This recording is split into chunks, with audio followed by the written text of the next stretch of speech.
Hello buddy, X here, welcome back to another World of Warcraft video, and today we're going to be continuing our mount collection series by looking at class mounts. These are mounts obtained from various classes across the game, for example Paladin, Warlock, Death Knight and Demon Hunter being some of them, and are mainly only used by that class. So let's get into it. Okay, so let's start off with the Paladins. You'll get mounts at level 20 and at level 40, and each of them are unique depending on which faction you have chosen. So starting off with level 20 Draenei, you have Axart's Elec. Then at level 20 Dark Iron Dwarf, you have Dark Forge Ram. Dawnforge Ram for level 20 Dwarfs. Sunwalker Kodo for level 20 Taurens. The Fallacian Warhorse for level 20 Blood Elves. Then you have a regular Warhorse, which is available by level 20 to all Alliance Paladins. Then we have the Crusader's Direhorn, which is level 20 Zandaloi Trolls. Then we have a level 40 Draenei, the Great Exarch's Elec. A Charger, which is available to all Alliance Paladins at level 40. The Fallacian Charger, which is the level 40 Blood Elf mount. Then you have your Great Sunwalker Kodo, which is your level 40 Tauren mount. Then we have a few unique ones, starting off with the Argent Charger.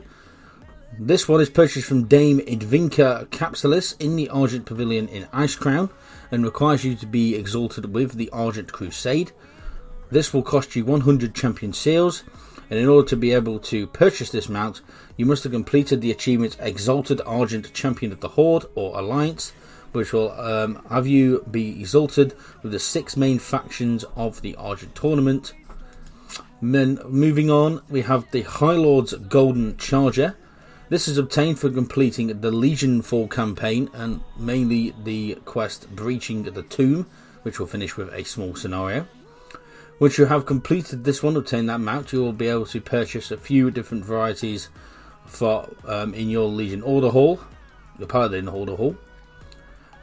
These will be the High Lord's Valorous Charger, the High Lord's Vengeful Charger, and the High Lord's Vigilant Charger, all being purchased from Crusader Lore Delphos in the Sanctum of Light for 1000 Order resources.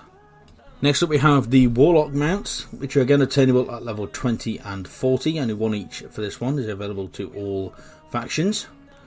You'll be able to get these from your Warlock trainer, more likely in your starting zone or capital city. The first one, the level 20 mount, being the Felstead, and the level 40 mount being the Dreadsteed even. You can change the colour of these from the red flames, as you can see, to green using the Codex of Exaraf, if I've said that correct. I believe that one is actually a talent, I believe. Next up we have, which is your level 110 Legion Fall mounts. Again, these are obtained from completing the Legion Fall campaign, Breaching the Tomb scenario. So starting off, we have the Neverlord's Chaotic Wrathsteed, which is your reward for completing Breaching the Tomb. Then you have your Neverlord's Accursed Warstead. This one is actually obtained as a droppable mount from Lord Helmnurath, who is a world boss on the Broken Shore. Then finally you have the Neverlord's Brimstone Warsteed, which is purchasable from Cladis in the Dreadskull Rift, which is the Warlock Order Hall. It will cost you 1000 Order resources, and will give you your steed an orange and fire look. So moving on to Death Knights now. Of course, you'll obtain their mounts at slightly different levels compared to the other ones, as these are a hero class. So starting off, you will have the Archaeus Depth Charger, which you will obtain alongside Journeyman Riding after you have completed the Into the Realm of Shadows quest in the Death Knights starting area. Then at level 25, you'll be able to purchase the Winged Steed of the Ebon Blade. You'll get this from Dread Commander Falanor in the Eastern Plaguelands, and will cost you 1000 gold. And then finally you have the Deathlord's Vile Brood Vanquisher, which will have a different variation depending on your specification. You'll obtain this for completing the Legion Fall campaign, Breaching the Tomb, and completing the small scenario at the end. Moving on to Demon Hunters next, only 2 for these ones. The first one being the Fell Saber. This one is retained at around level 8 after completing a first few quests in the Starting Zone Mordum. And then you have your Legionfall campaign mount, which is of course obtained from completing Breaching the Tomb, which is your Slayer's Fellbroken Shrieker. Quick note before we move on, all mounts going forward will be the level 50 Legionfall mounts, and we are starting off them with the Hunter. Of course, you obtain these from completing, as I said, the Legionfall campaign Breaching the Tomb. The first one being the Hunt Master's Loyal Wolfhawk. And then it'll have two further varieties, which are obtained from Panda Kindhand in the True Shot Lodge, which is the Hunter Order Hall. Both will cost you 1,000 resources, and these being the Huntsman's Dire Wolfhawk and the Huntsman's Fierce Wolfhawk.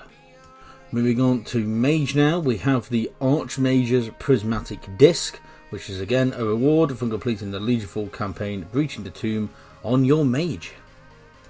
Next up is the Monks class, which will be rewarded with Ban Lu Grandmaster's Companion upon no completion of the Legionfall campaign Breaching the Tomb scenario. Next up we have the Priest class. This will be rewarded with the High Priest's Lightsworn Seeker, which will have a different form depending on your specialisation, which is of course obtained from completing the Legionfall campaign Breaching the Tomb on your Priest. Next up we have the Rogues.